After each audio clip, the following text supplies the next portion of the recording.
Hello जय हिंद दोस्तों। स्वागत करता हूं आप सभी का केडी पाठशाला 2.4 पर। आज दोस्तों हम पढ़ने जा रहे हैं त्रिकोणमिति के अनुप्रयोग। जो ये हमारी कक्षा 10 यानी कि एनसीईआरटी की जो बुक दी हुई है मैथ की, उसका ये नवा चैप्टर है त्रिकोणमिति का अनुप्रयोग। तो दोस्तों इस चैप्टर को हम पढ़ने से पहले हमें जो त्रिकोणमिति का परिचय दिया हुआ है उसको पढ़ना बहुत ज़रूरी है, क्योंकि ये जो चैप्टर है उसी चैप्टर से रिलेटेड है। तो हमें सबसे पहले उस चैप्टर की बेसिक जानकारी लेना ज़रूरी है। जब तक हम उस चैप्टर को सही से नहीं पढ़ पाएंगे तब तक ये हमारा जो चैप्टर दिया है ये नहीं हो पाएगा। तो दोस्तों सबसे पहले हम इस चैप्टर में इसकी जो हमारी बेसिक बातें हैं पहले हम उन चीज़ों को सीखेंगे। त्रिकोणमिति है यानी कि त्रिकोणमिति को हम कहाँ कहाँ यूज करते हैं, त्रिकोणमिति से हम क्या क्या कर सकते हैं। तो दोस्तों त्रिकोणमिति का यूज कहाँ किया जाता है? त्रिकोणमिति का यूज कब करते हैं? जब हमें कोई ऊंचाई या दूरी ज्ञात करनी होती है तब हम त्रिकोणमिति का यूज करते हैं। जब हमें कोई बड़ी दूरी ज्ञात करनी हो तब हम क्या करेंगे? इस त्रिकोणमिति का ही यूज करते हैं और इससे हम बहुत ही आसानी से जो हमारी दूरी या ऊंचाई जो भी निकालनी होती है हम बहुत ही आसानी से उसको निकाल लेते हैं। तो दोस्तों यहाँ हम देखेंगे जब त्रिकोणमिति का हम यूज करते हैं तो हमें क्या होगा, उसमें कुछ कोणों का यूज होता है। तो हम सबसे पहले कोणों के बारे में जान लेते हैं कौन कौन से कोण होते हैं। यहाँ देखेंगे दोस्तों, मान लो एक कोई यहाँ पर मीनार खड़ी हुई है, एक भूमि पर क्या है, मीनार खड़ी हुई है। तब यहाँ पर हम देखेंगे यहाँ पर कोई एक बच्चा खड़ा हुआ है और इसने यहाँ पर देखा कि जब मीनार की ऊंचाई पर देखेगा यानी कि उच्चतम बिंदु पर देखेगा तो यहाँ देखेगा ये बहुत ऊंचाई पर है। तो हमें क्या करना है, अब ये बच्चा सोचेगा कि इसकी क्या ऊंचाई होगी। तो इस ऊंचाई को ज्ञात करने के लिए सबसे पहले हम यहाँ पर देखेंगे, यहाँ पर जब बच्चा इस पर नजर मारेगा तो जहाँ से उसकी ऊंचाई पर यानी कि मीनार की ऊंचाई पर जब बच्चा देखेगा, जो यानी कि रेखा जा रही है, एक काल्पनिक रेखा हम मान ले रहे हैं।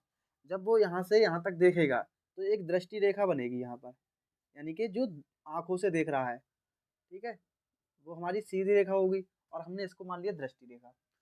फिर जो इससे इस दृष्टि रेखा के जो यहाँ से यानी कि आंखों से जो देख रहा है, यहाँ से और भूमि का जो निचला बिंदु होगा, भूमि का क्या होगा, एक निचला बिंदु होगा। तो यहाँ तक हम देखेंगे जो निचला बिंदु होगा यानी कि इस आंखों से और यहाँ तक जो मीनार के पाद बिंदु तक की जो दूरी होगी हम इसको बोलते हैं क्षैतिज रेखा। क्षैतिज रेखा।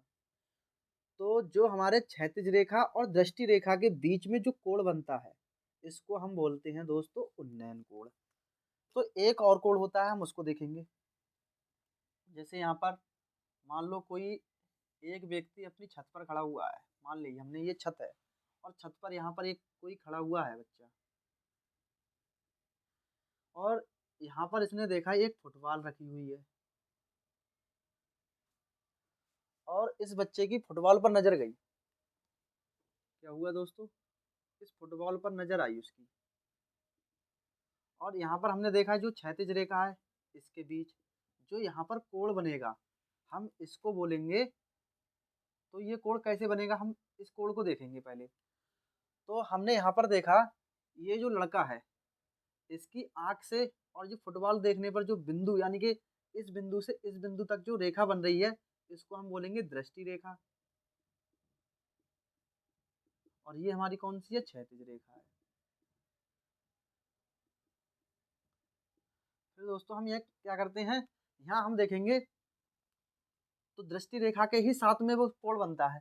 तो हम यहाँ देखेंगे क्षैतिज रेखा के एक सापेक्ष हम क्या करेंगे, यहाँ पर एक काल्पनिक रेखा डाल लेंगे एक कोई। तो हमने इस क्षैतिज रेखा के ही समांतर कोई एक काल्पनिक रेखा ले ली। तो इस क्षैतिज रेखा के और दृष्टि रेखा के जो बीच में कोण बनेगा इसको हम बोलेंगे अवनवन कोण। अवनवन कोण। और ये जो अवनवन कोण होगा वो हमारा क्या होगा, इस कोण के बराबर होगा। क्यों होगा दोस्तों, जब हमने देखा ये रेखा और ये रेखा दोनों आपस में समांतर हैं, जब ये और ये दोनों आपस में समांतर हैं और ये जो रेखा दिखाई दे रही है ये इन दोनों को क्या कर रही है, काट रही है। जब इन दोनों को ये काट रही है तो यहाँ पर हमारी ये जेड की आकृति बन रही है। और जेड की आकृति में हम देखते हैं ये वाला कोण और ये अंदर ये कोण, ये एकांतर कोण होते हैं और एकांतर कोण आपस में कैसे होते हैं? बराबर होते हैं। तो यहाँ से हमें इन दोनों कोणों में अंतर समझ में आ गया कि जब हम किसी वस्तु को जब हम नीचे से ऊपर की ओर देखते हैं तो अब वहां पर क्या बनता है? उन्नयन कोण बनता है। और जब हम किसी ऊंचाई पर खड़े होकर नीचे की रखी वस्तु को हम जब देखेंगे तो हमारा वहां पर क्या बनेगा? एक अवनवन कोण बनेगा। तो इन दोनों कोणों का बहुत ही बड़ा इसमें रोल है और इन्हीं कोणों के द्वारा हम क्या करते हैं? त्रिकोणमिति का जो अनुप्रयोग है, इनसे संबंधित जो क्वेश्चन है उनको हम सॉल्व करेंगे। दोस्तों प्रश्नावली 9.1 का जो पहला सवाल है, कह रहे हैं इसमें सर्कस का एक कलाकार एक 20 मीटर लंबी डोर पर चढ़ रहा है जो अच्छी तरह से तनी हुई है और भूमि पर सीधे लगे खंबे के शिखर से बंधा हुआ है। यदि भूमि स्तर के साथ डोर द्वारा बनाया गया कोण 30 अंश का हो तो खंबे की ऊंचाई ज्ञात कीजिए। यानी कि एक सर्कस का कलाकार है जो एक उसमें लंबी डोरी तनी हुई है और उसमें डोरी की लंबाई हमें दी हुई है और वहां पर एक हमें कोण दिया हुआ है। तो हमसे जो वहां पर जो खंबा लगा हुआ होगा जिसमें खंबे की हमारी जो डोर बंधी हुई होगी उसकी हमसे लंबाई पूछी है। तो यहाँ देखेंगे हम, मान लेते हैं हम यहाँ पर एक ये खंबा लगा हुआ है और इस खंबे के साथ में एक कोई डोर लगी हुई है ये, और ये डोर जो है कहीं ना कहीं बंधी हुई होगी। तो यहाँ पर इस भूमि के साथ यानी कि इसका जो भूमि के साथ यहाँ पर कोण बनेगा, तो यहाँ हम देखेंगे दोस्तों यहाँ पर कौन सा कोण बनेगा? ये बनेगा उन्नयन कोण, क्योंकि हम यहाँ खूंटे से इसकी ओर देखेंगे खंबे की ओर, तो जब यहाँ से यहाँ तक देखा जाएगा तो यहाँ पर ये उन्नयन कोण बनेगा। तो ये हमें दिया हुआ है 30 अंश। इसका हम नाम लिख देते हैं, इसको मान लेते हैं ए और बी और सी। जब दोस्तों यहाँ पर जो खंबा लगा हुआ होगा बिल्कुल ये ऊर्ध्वाधर लगा हुआ होगा, और जब ऊर्ध्वाधर खंबा लगा हुआ होता है तो ये हमारा 90 डिग्री पर होता है बिल्कुल। तो इसके सामने का तो ये कर्ण होगा और हम कोण के हिसाब से अगर ये वाला कोण लिया जाएगा उसमें तो इसके सामने का जो होगा वो लंब होगा और ये वाला हमारा आधार होगा। अगर कोण सी की बात चलेगी तब ये लंब लेंगे हम, ये आधार होगा और कर्ण हमारा निश्चित रहता है। अब देखते हैं हम इसमें जो हमें खंबे दिया हुआ है, इस खंबे की हमें क्या निकालनी है? ऊंचाई निकालनी है। तो हम यहाँ पर मान लेंगे, माना खंबे की ऊंचाई, दोस्तों ये हमें h मीटर देखिए, इसकी हमने ऊंचाई क्या मान ली? h मान ली। और फिर यहाँ देखेंगे सर्कस का एक कलाकार एक 20 मीटर लंबी डोर पर चढ़ रहा है। तो डोर कौन सी है दोस्तों? ये, इसका मान हमें दिया हुआ है 20 मीटर। तो हमें इसका मान निकालना है। तो यहाँ देखेंगे ये कर्ण हो गया और इस कोण के सामने की बात चलेगी, ये कोण दिया हुआ है हमें, तो इसके सामने का जो भुजा होगी हम उसको बोलेंगे लंब। और लंब और कर्ण किस में होता है? ये होता है दोस्तों साइन में। तो हम यहाँ लगाएंगे, यहाँ पर देखेंगे थीटा का मान जो हमें दिया हुआ है वो कितना है? 30 अंश दिया है। और इसमें जो कर्ण होगा वो कितना होगा? वो हमें दिया हुआ है 20 मीटर। और जो इसमें लंब होगा, लंब कितना होगा? ये दिया हुआ है हमें h। तो कर्ण और लंब देखेंगे ये हमारा होता है साइन में, तो हम यहाँ लिखेंगे साइन थीटा बराबर, ये हो जाएगा हमारा लंब और बटे में कर्ण। तो ये हो गया साइन, और थीटा का मान कितना है? 30 और लंब का मान कितना है? h और कर्ण कितना है? 20। साइन 30 का मान होगा दोस्तों 1/2। इस प्रकार ये हो गया h और बटे में 20। जब इसको सॉल्व करेंगे तो h हम यहीं रहने देंगे, 20 इसको गुणा कर देंगे इधर, तो ये हो जाएगा 20 और बटे में है 2। तो इस प्रकार जब हम 2 से काटेंगे तो ये आ जाएगा दोस्तों हमारा h बराबर 10। यानी कि जो ऊंचाई है वो हमारी कितनी आ जाएगी? 10 मीटर आ जाएगी। दूसरा क्वेश्चन है दोस्तों, कह रहे हैं आंधी आने से एक पेड़ टूट जाता है और टूटा हुआ भाग इस तरह मुड़ जाता है कि पेड़ का शिखर जमीन को छूने लगता है और इसके साथ 30 अंश का कोण बनाता है। तो कह रहा है पेड़ के 5 बिंदु की दूरी जहां पेड़ का शिखर जमीन को छूता है 8 मीटर है, तो पेड़ की ऊंचाई ज्ञात कीजिए। यानी कि दोस्तों इस सवाल में हमसे कह रहे हैं कि एक कोई पेड़ है और आंधी आने से वो क्या हुआ? बीच से कहीं टूट जाता है, और जब टूट जाता है तो जो टूटा हुआ भाग है वो जमीन के शिखर से क्या कर रहा है, यानी कि 30 अंश का कोण बना रहा है। और हमें जो यहाँ पर जो शिखर जमीन को छूता है उससे, यानी कि जो जहाँ से छू रहा है वहां से, और जो पेड़ का पाद बिंदु होगा उसकी दूरी हमें दी हुई है 8 मीटर। तब हमसे पूरे पेड़ की हमसे ऊंचाई पूछी है। तो यहाँ देखेंगे दोस्तों, मान लेते हैं यहाँ पर ये कोई हमें पेड़ दिया हुआ है और ये क्या हुआ, यहाँ बीच से कहीं ना कहीं टूट जाता है। और जब टूटेगा तो दोस्तों ये हमारा क्या होगा, बिल्कुल जमीन से कहीं ना कहीं टिक जाएगा। और टिकने के बाद ये एक इस प्रकार से हमारी त्रिभुज की आकृति बनेगी। और जब ये पेड़ टूट कर यहाँ पर जमीन से टिक रहा है तो यहाँ पर ये क्या बनाएगा, 30 अंश का कोण बना रहा है। यही तो कह रहे हैं, 30 अंश पर झुक जाता है यानी कि कोण बनाता है। और इस प्रकार जहाँ पेड़ ऊर्ध्वाधर खड़ा हुआ होगा तो ये हमारा क्या होगा, 90 डिग्री होगा।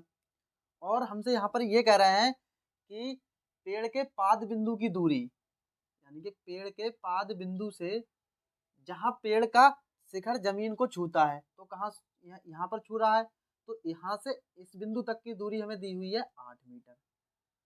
तो हमसे पेड़ की ऊंचाई पूछी है, यानी कि इस पूरे पेड़ की हमसे ऊंचाई पूछी है। तो हम मान लेते हैं इस पेड़ की ऊंचाई हमने मान लेंगे यहाँ पर ये h है, h मीटर मान लेंगे। तो दोस्तों इसका हम नाम लिख लेते हैं, पहले ये त्रिभुज मान लेते हैं ए बी सी, और इसका नाम रख दे रहे हैं डी। तो हम यहाँ देखेंगे, हम यहाँ लिखेंगे माना पेड़ की ऊंचाई, और पेड़ की ऊंचाई यानी पेड़ की ऊंचाई कितनी है, बीडी जो है वो हमें दी हुई है, हमने मान लिया है अपनी तरफ से, कितनी मान ली है, h मीटर मान ली। और हमें BC का मान दिया हुआ है, ये कितना दिया हुआ है, 8 मीटर। कोण दिया हुआ है, कोण कितना है, थीटा, ये दिया हुआ है 90 यानी कि 30 अंश। अब दोस्तों यहाँ देखेंगे, इसके सामने की भुजा हमारी क्या कहलाएगी, कर्ण कहलाएगी। और इस कोण के सामने की भुजा लंब कहलाएगी। जब हम इस कोण को लेंगे तब, तो हमें क्या निकालना है, इस पेड़ की ऊंचाई निकालनी है। तो पेड़ की ऊंचाई निकालने के लिए दोस्तों हमें क्या चाहिए, हमें इस भाग को निकालना है, और इधर ए बी का मान निकालना है, ए सी का मान निकालना है। और जो दोस्तों ए सी का जो मान होगा वो हमारा क्या होगा, इस ए डी के बराबर होगा। क्यों, क्योंकि यही तो टूटा हुआ भाग जो है वो हमारा जमीन से टिक रहा है। तो हमारा जो ए सी का मान होगा और इधर ए बी का मान होगा, वही हमारे पूरे पेड़ की ऊंचाई होगी। तो हम यहाँ देखेंगे, तो हमने ये मान लिया हमारा कितना है, यानी कि ये पूरा h है। जब दोस्तों हमने यहाँ से यहाँ तक पूरा h मान लिया, तब हम यहाँ देखेंगे, पहले हम यहाँ देखते हैं, यहाँ देखेंगे ए बी के साथ में, अगर हम ए बी का मान निकालें तो ए बी का मान कितना आएगा, यहाँ पर हमारा कोण कितना है, 30 अंश, और ये हमारा क्या है, आधार है। और इस कोण के सामने की ये भुजा हमारी क्या कहलाएगी, लंब कहलाएगी। तो आधार और लंब किस में आता है, tan में आता है। तो हम यहाँ लेंगे tan थीटा, ये होता है लंब और बटे आधार। तो tan यहाँ लिख देंगे, और थीटा का मान कितना है, 30 अंश। इस प्रकार हम यहाँ देखेंगे लंब, लंब कितना है, यानी कि इसके सामने की भुजा लंब कहलाएगी ए बी, अपॉन आधार, आधार का मान कितना है, 8। और tan 30 का मान होता है दोस्तों √3। tan 30 का मान कितना होता है, 1/√3 होता है दोस्तों। तो ए बी और अपॉन में 8। तो यहाँ से हम जब ए बी का मान निकालेंगे तो ये हो जाएगा 8 की गुणा हम इससे करेंगे तो ये हो जाएगा 8/√3, यानी कि ए बी का मान आ गया हमारा 8/√3 मीटर। और जब हम यहाँ देखेंगे, हमें ए सी का मान निकालना है, तो ए सी का मान निकालने के लिए हम यहाँ देखेंगे, यानी कि कोण कितना है, 30 अंश। अब यहाँ पर हम ए सी को हम मानेंगे कर्ण, क्योंकि 90 के सामने की भुजा है। तो कर्ण और आधार किस में आता है, ये आता है कॉस में। तो यहाँ लेंगे हम कॉस थीटा बराबर, ये हो जाएगा आधार बटे कर्ण। तो ये हो जाएगा कॉस थीटा का मान 30 अंश, और आधार कितना होगा, ये हमें दिया हुआ है 8, और कर्ण का मान कितना होगा, ये हो जाएगा ए सी। कॉस 30 का मान दोस्तों क्या होता है, √3 और बटे में 2, 8 और अपॉन में ए सी। तो जब ए सी का मान निकालेंगे ये यहाँ पर पहुँच जाएगा, तो ए सी 2 की गुणा इनसे हो जाएगी, तो 8 दूनी 16, और ये बटे में √3 आ जाएंगे। तो ए बी और ए सी, मैंने अभी बताया था जो ए बी और ए सी है इन दोनों का योगफल हमारा क्या होगा, पूरी पेड़ की ऊंचाई होगी। तो हम यहाँ देखेंगे अतः पेड़ की ऊंचाई, तो पेड़ की जो ऊंचाई होगी वो हमारी क्या होगी, यानी कि ए बी और ऊपर का जो टूटा हुआ भाग है ए डी, यही टूटकर जो है वो हमारा ए सी में बदल गया है, तो प्लस ए सी। तो ए बी का मान कितना है, ए बी का मान है 8/√3 और ए सी का मान कितना है 16/√3। जब इसको हम सॉल्व करेंगे तो इनका एलसीएम आएगा √3, तो ऊपर 8 और प्लस 16, तो ये हो जाएंगे 24/√3। और जब दोस्तों इसके बड़े में क्या आ रहा है हमारे √3, और रूट को हम बड़े में कभी रखते नहीं है, तो हम यहाँ क्या करेंगे √3 से इसका परमीकरण कर देंगे। तो इस प्रकार हम देखेंगे यहाँ पर ये हो जाएगा हमारा 24√3 और बटे में √3 की जब √3 से गुणा करेंगे तो ये हो जाएगा 3, और 3 से जब काटेंगे तो 3 अट्ठे 24, यानी कि 8√3 मीटर ये हमारी पेड़ की ऊंचाई आ जाएगी।